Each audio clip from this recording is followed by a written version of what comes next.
پاکستان اور انڈونیشیا کے درمیان مختلف شعبوں میں مزید تعاون کے معاہدوں اور مفاہمتی یادداشتوں پر اتفاق کر لیا گیا۔ انڈونیشیا کے صدر کے دورے پاکستان کے دوران تعاون کے فروغ میں مزید پیش رفت ہوئی۔ انڈونیشین صدر اور وزیر اعظم شہباز شریف نے کہا کہ دونوں ممالک کے تعلقات مزید فروغ پائیں گے۔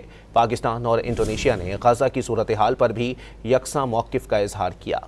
پاکستان اور انڈونیشیا کے درمیان معاہدوں اور مفاہمتی یادداشتوں کی تقریب ہوئی۔ مختلف شعبوں میں تعاون کے ساتھ معاہدوں مفاہمتی یادداشتوں کا تبادلہ کیا گیا۔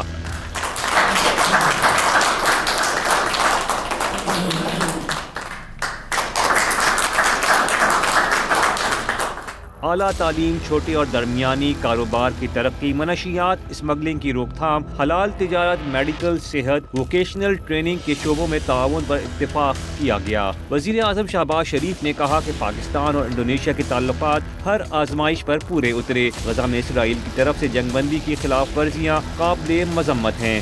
Stands at $4.5 billion, but more than 90% represents imports from our brotherly country Indonesia. We have also agreed that we would be very happy to send Pakistani doctors, dentists, medical professors and other related experts to Indonesia. انڈونیشی صدر نے کہا کہ پاکستان اور Indonesia کے درمیان تاریخی تعلقات ہیں۔ تعلیم، تجارت، زراعت، ٹیکنالوجی کے شعبوں میں تعاون کو فروغ دیں گے۔ We have had very productive meetings.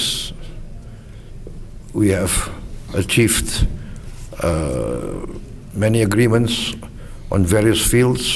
دونوں رہنماؤں نے دو طرفہ تجارت کے حوالے سے پیش رفت پر اطمینان کا اظہار کیا۔ دو طرفہ تجارت کے حجم کو مزید بڑھانے کے لیے انڈونیشیا پاکستان ترجیحی تجارتی معاہدے پر نظر ثانی کرنے پر اتفاق کیا گیا، جس کی مالیت تقریباً 4 ارب امریکی ڈالر ہے۔ اس سے قبل انڈونیشیا کے صدر وزیر اعظم ہاؤس پہنچے تو وزیر اعظم شہباز شریف نے انڈونیشی صدر کا پرتپاک استقبال کیا۔ مسلح افواج کے چاق و چوبند دستے نے معزز مہمان کو گارڈ آف آنر پیش کیا۔